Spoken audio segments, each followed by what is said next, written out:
Bonjour et bienvenue dans cette petite vidéo explicative qui traitera du système circulatoire rénal.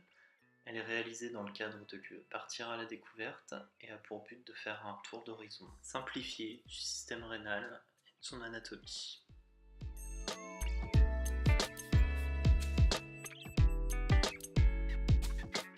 Pour débuter, les reins se situent dans la partie postérieure de l'abdomen. Le rein droit, qui se situe sous le foie, est légèrement plus bas que le rein gauche qui se situe sous la rate. Les deux reins sont enveloppés d'une couche de graisse qui les protège et les empêche de bouger à l'intérieur de l'abdomen. Représentés en orange sur ce schéma, ils sont reliés au cœur par un système vasculaire relativement simple. Le sang passe par l'aorte, puis par les artères rénales, et une fois qu'il a irrigué l'entièreté du rein et est devenu pauvre en oxygène, il repart par les veines rénales et remonte dans la veine cave inférieure jusqu'au cœur.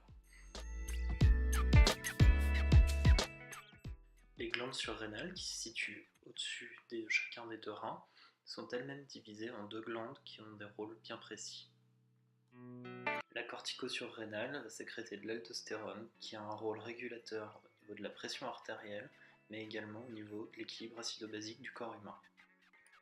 La médulo-surrénale va sécréter des catécholamines, c'est-à-dire l'adrénaline et la noradrénaline, qui vont avoir pour rôle d'augmenter le débit cardiaque et la pression artérielle en fonction des besoins du corps.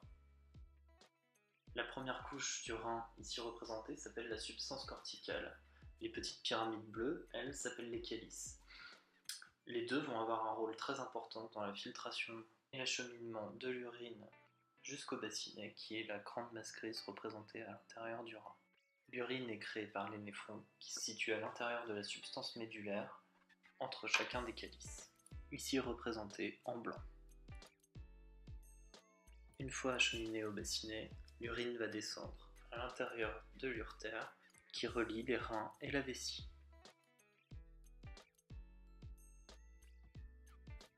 Voici le schéma de l'appareil rénal entièrement annoté.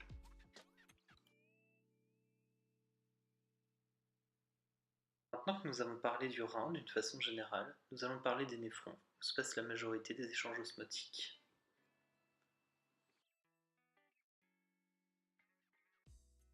Les reins comportent plusieurs milliers de néphrons qui se situent à l'intérieur de la substance médulaire.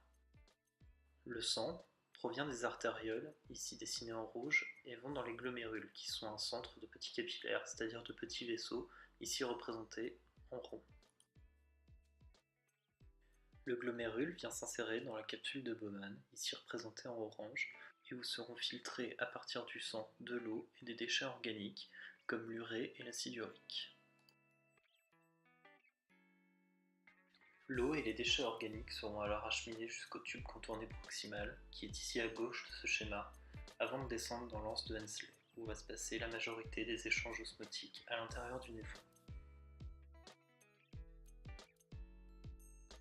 Pour faire simple, la partie descendante de l'anse de Henley va laisser passer l'eau pour qu'elle soit réabsorbée par les vaisseaux environnants. La partie ascendante, elle, va réabsorber les ions qui sont importants pour l'organisme, comme par exemple le chlore, le potassium et le sodium. C'est d'ailleurs à ce niveau que vont agir les diurétiques dits les diurétiques de l'anse, en bloquant la réabsorption du potassium, du sodium et du chlore, ce qui a pour but de forcer l'organisme à en produire davantage pour créer une importante diurèse. Le volume global d'eau se trouvant dans le corps étant alors abaissé, la pression artérielle redescend. Une fois la réabsorption terminée, l'urine va dans le tube collecteur qui se trouve à droite sur le schéma. À partir de ce tube collecteur, elle descendra directement dans le bassinet pour aller par l'urtère jusqu'à la vessie.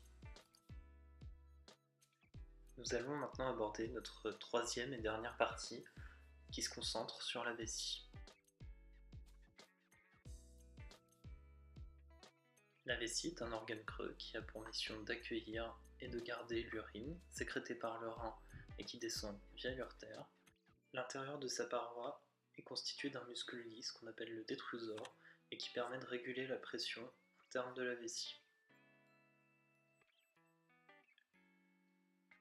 La vessie peut contenir entre 400 et 700 ml d'urine et la première envie d'uriner apparaît à partir de 50 ml. La miction, pour faire simple, est un jeu de pression. Plus la quantité d'urine à l'intérieur de la vessie sera importante, plus la pression à l'intérieur de la vessie sera importante. Ainsi, lorsque les sphincters urinaires s'ouvrent, la pression basse contenue dans l'urètre et à l'extérieur va s'échanger avec la pression forte qui est à l'intérieur de la vessie et laisser s'écouler l'urine par l'urètre vers l'extérieur. Par ailleurs, l'incontinence urinaire s'explique par un dysfonctionnement des sphincters urinaires, ici représenté en rouge, et par un dysfonctionnement des muscles du plancher pelvien, ici représenté en orange. Les lithiases urinaires, ou autrement appelés calculs, ici représentés en haut à gauche, sont des formations de petits minéraux qui s'agglomèrent et qui sont contenus dans les urines. S'ils sont trop gros, ils peuvent complètement obstruer l'urtère et nécessiter une intervention chirurgicale. Et voici le schéma annoté de la vessie. Et voilà, ce petit tour d'horizon de l'appareil urinaire est désormais terminé. J'espère qu'il vous aura permis de comprendre les principes fondamentaux et qu'il vous sera utile pour vos révisions.